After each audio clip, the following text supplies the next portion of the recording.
Hi, brothers and sisters. It's Paul here.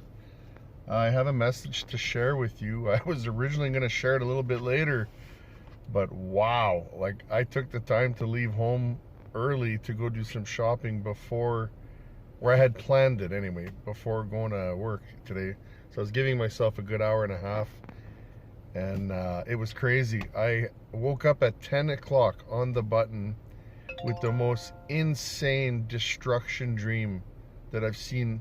It's been a while since I've had this type of dream, so let me do my best to wing it off the top of my head here, because I wrote it down, but I'm not at home right now, and I'm driving to work, and one of the confirmations for us watchmen that when we know we're supposed to put something out is I see 333, which is Easy Kill 33.3, and I believe there's a Job 33.3 too. But anyway, that tells me I have to put it out right now because there's an urgency to it. So I'm sorry this might upset a few people what I'm going to say, but this is what I said, and I might forget some stuff, but when I edit the dream, I'll put the whole dream up in writing.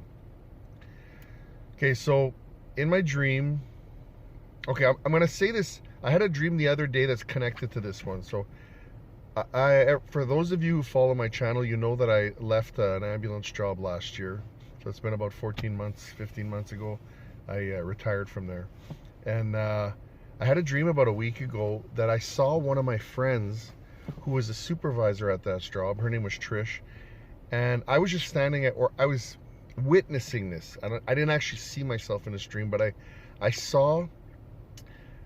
was witnessing somebody at an entrance of an emergency, and an ambulance pulled in with broken wheels.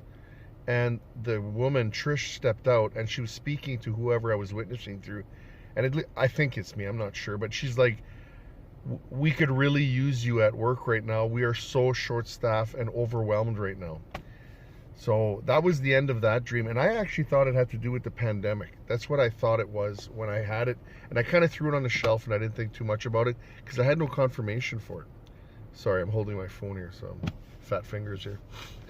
Okay, so that leads me to this morning. So in my dream, I saw myself cleaning the stretcher. So we used to clean our stretchers after every patient drop off.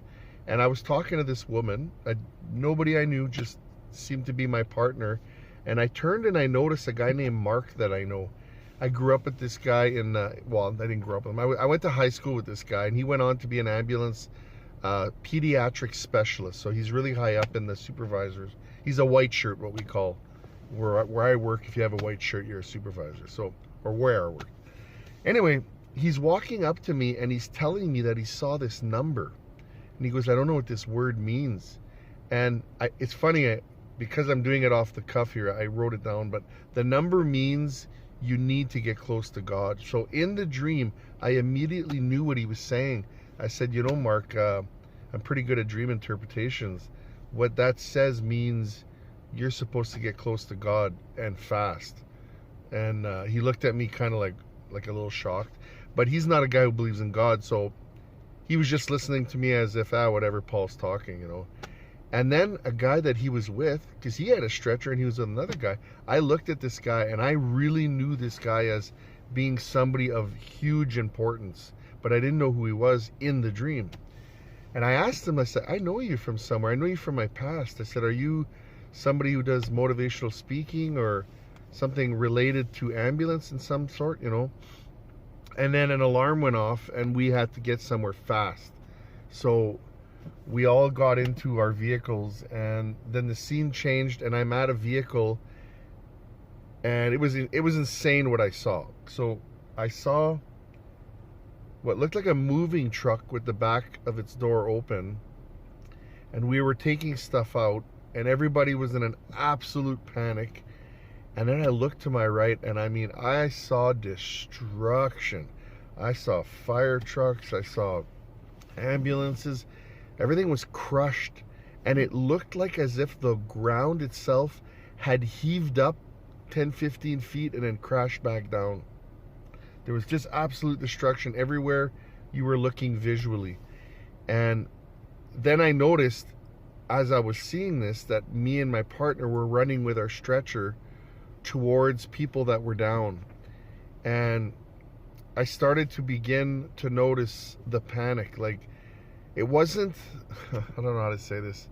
Forgive me because I'm doing this on the cuff. I'm much more organized when I read off my sheets, but these people, none of us could hear. There had been some kind of a blast. I remember that. I could just hear, ee, like my ears were blown. I could see everybody yelling and crying and yelling stuff, but I couldn't hear anything they were saying. And everybody was like stunned. They had that deer in the headlights look, and people were looking in all directions. And I was running in an area. I'm trying to remember how it ended. I'm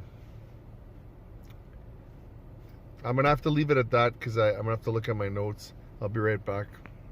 Well, it pretty much ends there anyway, so I'll leave it at that, guys. It's just, it's not often I get this kind of an urgency to put something out. Usually I can pray about it and stuff. God's telling me to put it out right now. Maybe this is something that's about to happen, so please pray up. Tell everybody about Jesus. I mean, I'm getting a really strong feeling that we have to get as many people into the name of Jesus and with him as fast as possible. That's all I can say. Love you guys. Talk to you later.